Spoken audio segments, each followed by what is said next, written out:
දැන් හැමෝම බලාගෙන ඉන්නවා බාහිර එකා මාරට හැරිලා එකි ගසා හඬලා මට තනි කියලා යාළුවෙක්ට කතා කරලා ඒ කතාව අතරේ කොටේ Tamante නිදා ගන්නකොට ළඟට නැතිවම බැරි කෙනයි රැගෙන යන නිලිය කවුද කියලා. ඒ තමයි දැකපු කෙනා. කහ කිරිල්ලි. මොකද්ද මේ වෙන්නේ? විශේෂයෙන්ම කියන්නම් යෙහෙලියකට කතා කරලා ඒක යහළුවෙක්ට කියලා කොහොම වැරද්දකට යනවනේ. මොකද උනේ? ඇයි ඒ රෑ කහමාරට තනිය දැනෙන්නේ? නැහැ ඉතින් එදා තනියම මං ගෙදර හිටියේ. ඉතින් ගොඩක් වෙලාවට තනියම ගෙදර ඉන්නේ නැහැ මම. ඉතින් නිින්ද ගියේ නැහැ. ඉතින් නිදා ගන්න උපරිම try කරා ඒත් නිින්ද ගියේම නැහැ. ඊට පස්සේ ඉතින් එදා ඒ කියන්නේ ඔබ නිින්දට යන්න කලින් ජීවනව දැකලා ගියාද? ඔබට නිින්ද නොයන්ද? එහෙම නෑ. ආව එහෙම දැක්කද නෑනේ?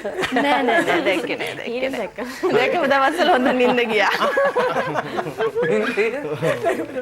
හරි ඊට පස්සේ ඉතින් නිදා ගන්න try කරා. ඊට මෙහෙට හැරි හිටියා. ඉතින් නිින්ද ගියේම නැහැ. පස්සේ ඉතින් යාළුවෙකුට call කරලා කිව්වා තනියම ඉන්න බෑ එන්න කියලා. ඔව් ඉතින් ඊට පස්සේ මගේ යාළුවා බය වෙලා මොකක් හරි වෙලා කරදරයක් හරි වෙලා කියලා. ඊට පස්සේ ඇත්ත කියන්න මොකද උනේ මහනවා. ඉතින් මුකුත් උන්නේ නැහැ. ගෙදර මේ ඇඳේ හිටියේ. ඊට පස්සේ ඉතින් ගියා.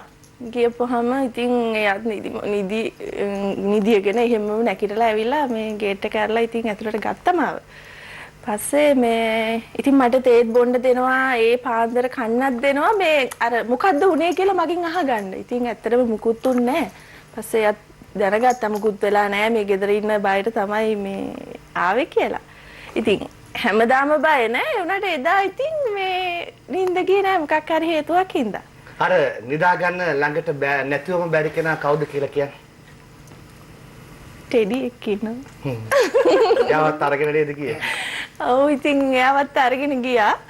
ඉතින් අර අවාසනාවකට ඔයාගේ එහෙලිය මට කිව්වා ඒ කතාව කියලා ඉවරලා එයාගේ නම කියන්න එපා කියලා. මං ඇහුවා ඇයි කියලා. තවත් අය එන්න ආයි කිව්වා. ජීවන් මොනවාද ප්‍රශ්න තියෙනවද? ප්‍රශ්නයක් නැහැ අතට. මාර ප්‍රශ්නයක් තමයි ඉතින්. දැකලා නේද නෑ මෙහෙමයි ඇත්තටම මේ දැන් මගේ වයිෆ්ටත් තනියම නිදා ගන්න බෑ ඇත්තටම. ඔය ප්‍රශ්නේම තියෙනවා ඉතින්. ඉතින් යන්න කියන්න කොහේ? නෑ ඒක තමයි මම නංගිට මේ ගිහිල්ලා අපේ ගෙවල් පැත්තේ ගිහිල්ලා මගේ වයිෆ්ගේ තනියට ඉන්නයි කියලා. හැබැයි ටෙඩි වහන්න යන්නේ නැහැ. හොඳේ මොකද එයා බයයි ටෙඩිට.